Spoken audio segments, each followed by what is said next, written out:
სომხეთის ევროკავშირთან დაახლოებას რუსეთი მუქარებით პასუხობს, თუ სომხეთი ევროინტეგრაციის გზას დაადგება, შესაძლოა რუსეთისგან იაფირუსული გაზი და ნავთობპროდუქტები მომავალში ვეღარ მიიღოს. შესაბამისად, სომხეთის საგარეო პოლიტიკური კურსის ცვლილება მოსკოვთან სავაჭრო და ეკონომიკური თანამშრომლობის შენარჩუნებას საფრთხეს შეუქმნის. რუსეთი მუქარიდან მოქმედებაზე გადავიდა და შეზღუდვები უკვე დააწესა სომხეთიდან გარკვეული საქონლის იმპორტსა და გაყიდვაზე, მათ შორის გარკვეული მწარმოებლების ღვინოებსა და ბრენდებზე, ბოსტნეულზე, ხილსა და ყვავილებზე. მოსკოვის გზავნილია, რომ სომხეთის ევროკავშირში ინტეგრაცია ევრაზიის ეკონომიკურ კავშირში წევრობასთან შეუთავსებელია. რუსეთი სომხეთისგან ითხოვს, რაც შეიძლება მალე გადაწყვიტოს რჩება ევრაზიულ კავშირში თუ მიდის ევროკავშირში. რუსეთის პრეზიდენტმა სომხეთს ამ საკითხის განხილვა ევრაზიის ეკონომიკური კავშირის მოახლოებულ სამიტზე შესთავაზა, რომელიც ხვალ ასტანაში უნდა გაიხსნას. თუმცა აქტიურ საარჩევნო კამპანიაში ჩართული ფაშინიანი სამიტზე არ ჩავა. სომხეთის გეოპოლიტიკური არჩევანი შესაძლოა გამოწვევის წინაშე დადგეს. სომხეთის მიერ დასავლეთისკენ პოლიტიკური კურსის აღება უკმაყოფილებას იწვევს მოსკოვში, რომელიც ერევანს ღიად ემუქრება. მოსკოვის მუქარა ძირითადად ეკონომიკური ხასიათისაა. თუ სომხეთი ევროკავშირში გაწევრიანების პროცესს გააგრძელებს, რუსეთი ბუნებრივი აირისა და ნავთობპროდუქტების მომარაგების სფეროში თანამშრომლობის შესახებ შეთანხმებას შეაჩერებს ან საერთოდ გააუქმებს. საუბარია მხარეებს შორის 2013 წელს გაფორმებულ შეთანხმებაზე, რომლის თანახმად რუსეთი სომხეთს ექსპორტის გადასახადის გარეშე და შიდა მოხმარებისთვის შეღავათიანი პირობებით ამარაგებს გაზით. სომხეთის გეოპოლიტიკური სტრატეგია მრავალ ვექტორულ თანამშრომლობას გულისხმობს, რომ დასავლეთთან ურთიერთობა რუსეთთან თანამშრომლობას ხელს არ უშლის. თუმცა რომელ ეკონომიკურ კავშირში ყოფნას მოისურვებს ერევანი, ამ არჩევანს როგორც ჩანს გამოცდა ელის. მოსკოვში ამბობენ, რომ სომხეთი ორ სკამზე ერთდროულად ვერ დაჯდება. ამჟამად სომხეთი რუსულ ბუნებრივ აირზე დიდწილად არის დამოკიდებული და თუ მდგომარეობა შეიცვლება, ერევანს დიდი ალბათობით რუსული რესურსების სწრაფად ჩანაცვლება გაუჭირდება, ხოლო ალტერნატიულ მომარაგებაზე გადასვლა საწვავისა და გაზის ფასების ზრდას გამოიწვევს. აპრილში მოსკოვში გამართულ შეხვედრაზე ვლადიმერ პუტინმა ნიკოლ ფაშინიანს უთხრა, რომ რუსეთის სომხეთს გაზს 1000 კუბურ მეტრზე $177 აძლევს, მაშინ როცა ევროპაში ამჟამად ეს მაჩვენებელი დაახლოებით $600 შეადგენს. სარგებელი ყოველთვის ვიღაცის ხარჯზეა. ანუ სომხების მიერ მიღებული სარგებელი ყოველთვის ვიღაცის ხარჯზეა. ის უბრალოდ ციდან არ უარდება. ეს რუსეთის ფედერაციის ხარჯზეა. ეს ნამდვილად ჩვენი წვლილია სომხეთის განვითარებაში. სომხეთი მოძმე ქვეყანაა. ის იყო და დარჩება მოძმედ. თუმცა ეს ჩვენს ხარჯზე ხდება და ყველაფერს უნდა ვუწოდოთ თავისი სახელი. ეს არის ჩვენი დახმარება სომხეთისთვის. გაიმართება ევრაზიული ეკონომიკური კავშირის ეკონომიკური კონგრესი და ხვალ თავად მოლაპარაკებები გაიმართება. წესრიგი რთულია. ინტეგრაციის თემის გარდა, თქვენ იცით, რომ სომხეთთან დაკავშირებით რთული სიტუაციაა. შეთანხმების თანახმად რუსეთი სომხეთს ნავთობპროდუქტებსა და გაზს აწვდის შიდა მოხმარებისთვის განკუთვნილი მოცულობით დამტკიცებული საორიენტაციო ბალანსის ფარგლებში. მესამე ქვეყნებში გაზის რეექსპორტი აკრძალულია.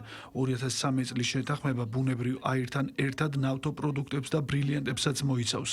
ეს შეთანხმება გახდა ერთ-ერთი შემდეგი ნაბიჯი სომხეთის ევრაზიულ ეკონომიკურ კავშირში გაწევრიანების გზაზე. ურთიერთობების დაძაბვის ფონზე მოსკოვში ასევე თქვეს, რომ სომხეთის მოქალაქეებისთვის რუსეთში რეგისტრაციის გარეშე გრძელვადიანი ბინადრობის ნებართვები და გამარტივებული დასაქმების ნებართვები შეიძლება გაუქმდეს, თუ ქვეყანა რუსეთის სტრატეგიული მოკავშირის სტატუსს დაკარგავს. ბევრი პრობლემა არსებობს და მათი ერთად გადაჭრა გაცილებით ეფექტურია. სამწუხაროა, რომ ჩვენი სომეხი პარტნიორები ამას ვერ ხვდებიან და დაცვას საფრთხეების უშუალო წყაროს განეძებენ. თუმცა ეს სომხეთის ხელმძღვანელობის არჩევანია და მისი პასუხისმგებლობაა თავისი ქვეყნისა და ხალხის მომავლის წინაშე. რუსეთის და სომხეთის სტრატეგიული მოკავშირეობის საკითხი ევრაზიის ეკონომიკური კავშირის შეხვედრის დღის წესრიგშია. ევროკავშირის და ევრაზიის კავშირის ერთდროული წევრობა შეუძლებელია. მოსკოვში აცხადებენ, რომ სომხეთი ევრაზიული ეკონომიკური კავშირიდან გასვლის შემთხვევაში სავაჭრო ბრუნვის თითქმის 40%-ის დაკარგვის რისკის ქვეშაა. გასულ წელს სომხეთმა ევრაზიულ ეკონომიკურ კავშირში $3 მილიარდი ღირებულების საქონელი გაიტანა და $5 მილიარდი ღირებულების იმპორტი განახორციელა. დანარჩენ მსოფლიოსთან სომხეთის სავაჭრო ბრუნვა $13 მილიარდი იყო. ნიკოლ ფაშინიანის მტკიცებით, თუ სომხეთი ევრაზიულ ეკონომიკურ კავშირს დატოვებს, ეს დაგეგმილი წესით მოხდება და ამ საკითხზე რეფერენდუმის ჩატარება საჭირო არ იქნება. როგორც ჩანს, სომხეთის ხელისუფლება რუსეთის ინტერესების შეზღუდვას სარკინიგზო მიმართულებითაც ცდილობს. სომხეთის რკინიგზის კონცესიას რუსეთის სამხრეთ კავკასიის რკინიგზის მეშვეობით მართავს. ფაშინიანი კი ფიქრობს, რომ რუსული მართვა სომხეთს გარკვეულ კონკურენტულ უპირატესობებს ართმევს და სურს მართვა მესამე ქვეყანას გადასცეს, რასაც რუსეთი ეწინა წინააღმდეგება. ეს ხდება მაშინ, როდესაც სომხეთი აზერბაიჯანთან და თურქეთთან სარკინიგზო კავშირების დამყარებას ელოდება. ნებისმიერ შემთხვევაში ტვირთების ნაკადი აღმოსავლეთიდან დასავლეთისკენ იმდენად დიდია, რომ დარწმუნებული ვარ, ჩვენი რკინიგზა მაღალი სიმძლავრით იმუშავებს და სომხეთის რესპუბლიკას მნიშვნელოვან შემოსავალს მოუტანს. სომხეთის რესპუბლიკა ტრანზიტის დიდ შესაძლებლობებს მიიღებს. ჩვენს ტერიტორიაზე გამავალი ყველა მატარებელი გადაიხდის და ის სომხეთის რესპუბლიკის სახელმწიფო ბიუჯეტში შევა. ეს ყველაფერი სომხეთის რესპუბლიკის სრული იურისდიქციის ქვეშაა. ჩვენ ირანთან რკინიგზის კავშირს ვიღებთ. იერას ნახჭევანი ირანის ჯულფადან სპარსეთის ყურემდე. ტრამპის მარშრუტის პროექტი არამხოლოდ ხურავს დერეფნის ლოგიკას, არამედ სომხეთის რესპუბლიკისთვის უსასრულო პერსპექტივებსაც ხსნის. ამით ჩვენ საბოლოოდ და შეუქცევადად ვძლევთ სომხეთის რესპუბლიკის ბლოკადას და სომხეთის რესპუბლიკა კონფლიქტის ჩიხიდან მშვიდობის გზაჯვარედინად იქცევა. სომხეთ-ირანის საზღვარზე დაგეგმილი ტრამპის მარშრუტის პროექტის განხორციელების ჩარჩო შეთანხმება არაუგვიანეს ერთ თვეში დასრულდება. ამ მიზნით შეერთებულმა შტატებმა და სომხეთმა 43 კილომეტრიანი სატრანზიტო დერეფნის პროექტზე თანამშრომლობის ხელშეკრულება გააფორმეს. მხარეებმა ასევე ხელი მოაწერეს ჩარჩო შეთანხმებას კრიტიკულად მნიშვნელოვანი მინერალების შესახებ. ვაშინგტონს და ერევანს შორის სტრატეგიული პარტნიორობის შეთანხმებას გაფორმდა. ევროპის სამიტის შემდეგ შეერთებული შტატების სახელმწიფო მდივნის ვიზიტი მოქმედი მთავრობისთვის მხარდაჭერის გამოხატვის კიდევ ერთი დასტურია.